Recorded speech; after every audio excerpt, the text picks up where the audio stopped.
Olá, pessoal! A gente já viu nas últimas aulas o monopólio e como que ocorre a determinação de preço no monopólio decorrente do poder de mercado. Na aula de hoje, a gente vai ver o monopsônio, que é o oposto do monopólio. Então, no monopólio, a gente tem um único vendedor, certo? No monopsônio, a gente tem um único comprador. E a gente pode ter também um oligopsônio, que é um mercado com poucos compradores, do mesmo modo que a gente vai ver lá para frente o oligopólio, que é um mercado com poucos vendedores. Especificamente no caso do monopsônio, então a gente pode ter um poder de monopsônio, que seria a capacidade de um comprador afetar o preço do bem, fazendo com que esse seja inferior ao preço que prevaleceria em um mercado competitivo. Então, a ideia aqui é o seguinte: no monopólio, então a gente está vendendo o nosso produto, certo? E a gente é o único vendedor. Então, no monopólio, a gente tem interesse em fazer que o nosso preço seja maior do que o que está no mercado competitivo, né? A gente quer ganhar mais do que o que está no mercado competitivo. No monopsônio, a gente é a única pessoa comprando determinado bem. Pode ser um bem ou pode ser um insumo. A gente é a única pessoa comprando esse produto. Se a gente é a única pessoa comprando, o nosso interesse, nesse caso, é que a gente pague menos do que no mercado competitivo, certo? Então, nesse caso, o poder do monopsônio permite que a gente pague um preço menor do que o que prevaleceria em mercado competitivo, ok? Da mesma aqui a gente vai considerar o seguinte: a gente é o único comprador,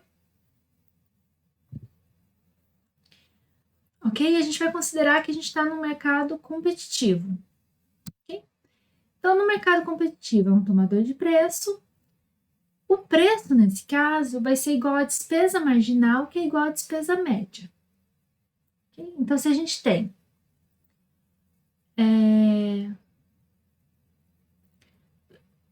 voltando para o mercado competitivo, lembra, se a gente estava vendendo o produto, então, cada unidade que a gente vendia dava para a gente uma receita marginal, que era igual a uma receita média, que era igual ao preço, ok? Aqui, a gente tem um comprador competitivo, então a gente está comprando determinado produto no mercado competitivo. Então, a gente não tem também a capacidade de afetar os preços. Só que nesse caso, a gente não está obtendo uma receita, né? Porque a gente está comprando, então a gente tem uma despesa. Então, nesse caso, o custo de adquirir uma unidade adicional daquele bem, né? Ou a despesa que eu vou ter para adquirir uma unidade adicional daquele bem é igual à despesa média, que vai ser igual ao preço. Ok? E a curva D, que seria de valor marginal, vai dar para a gente o benefício marginal, que é o benefício adicional derivado da compra de mais uma unidade do produto. Em termos gráficos, vamos ver aqui, ó, pessoal. Mercado competitivo. No vendedor, então a gente tinha receita média igual a receita marginal, que é igual ao preço, certo? Que é essa curva azul mais escura. A gente tem o custo marginal, que é o custo de adquirir uma unidade, de vender uma unidade a mais, ok? E o equilíbrio é no ponto onde custo marginal é igual a receita marginal, que é igual ao preço. No caso de um comprador competitivo, a gente tem aqui a demanda igual a o valor marginal, né, o benefício marginal daquele bem, e a curva de despesa marginal igual a despesa média, que é igual ao preço. Ok? E aí, do mesmo modo, a gente tem aqui o nosso ponto ótimo, que maximiza o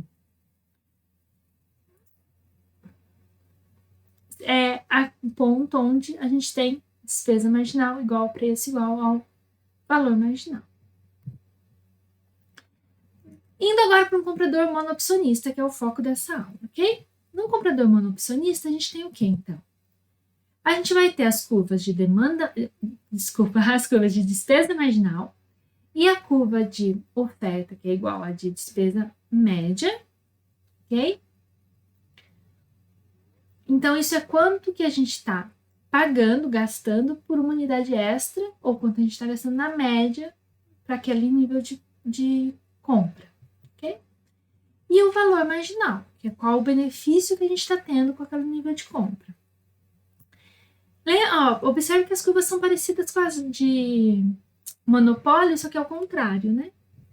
Então, vamos lá. Nesse caso, então, a maximização vai dar o quê? No ponto onde a despesa média, onde a despesa marginal é igual ao valor marginal. Isso quer dizer o quê? Que o benefício que eu estou tendo dessa última unidade QM estrela é igual à despesa que eu estou tendo desse QM estrela para consumir. Então, eu estou igual. Então, eu não tenho como maximizar mais meu lucro, maximizar o meu resultado aqui. Okay? E o preço a gente joga aqui na curvinha de oferta. Então, tá vendo? Ele fica abaixo do que o preço competitivo que seria aqui nesse cruzamento. Ok? Esse é o preço competitivo no cruzamento. Lembra, no monopólio, então, a gente tinha a receita média, a receita marginal e o custo marginal. Tá vendo que eu falei que é o contrário? Que é como se fosse invertido? Ok? E no monopólio, a gente tinha, obviamente, o preço superior ao do mercado competitivo. Então, aqui comparando as duas situações, os dois cenários, um único vendedor e um único comprador.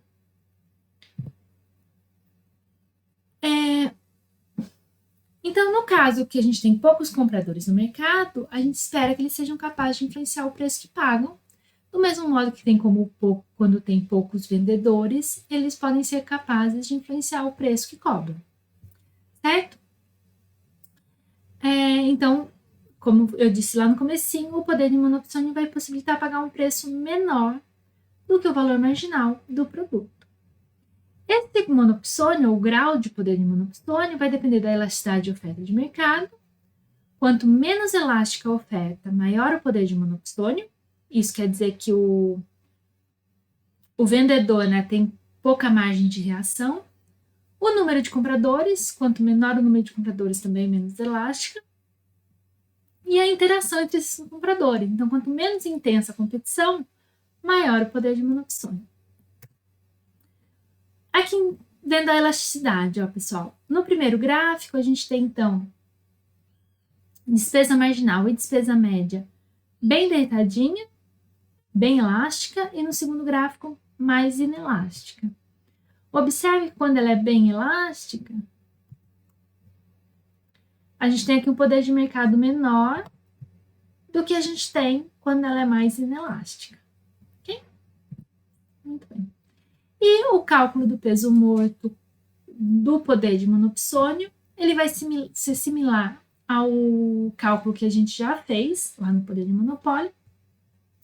Mas para ilustrar para vocês, normalmente a gente considera o quê? A gente está nesse tracejado aqui, é o preço competitivo e a quantidade competitiva. Então, o excedente do comprador é esse pedaço aqui, né? Esse triângulo aqui em cima, ok? Quando o preço cai devido ao poder de monopsônio, então o excedente do comprador passa a ser esse aqui, até essa quantidade estrela. Então, ele ganha essa área A e perde a área B, certo? O vendedor, ele vendia a esse preço aqui e ganhava todo esse triângulo de baixo. Com a queda do preço para o preço estrela, no monopsônio, então ele passa a ter só essa área aqui, esse triangulinho menor. Então, ele perde a área A e perde a área C. A área A foi transferida do vendedor para o comprador. A área B e C, elas são perdidas, né? Elas não são transferidas para ninguém, então elas vão ser o nosso peso morto. Que ocorre porque a quantidade comprada é menor, a um preço menor do que o nível de equilíbrio. Ok? Esse conteúdo, pessoal, tá no PINDIC no capítulo 10, é o finalzinho do capítulo 10. Ok? E ele vai ser importante para a gente ver logo em seguida, na próxima aula, o mercado de fatores de produção. Ok? Então, hoje é só isso. Até a próxima!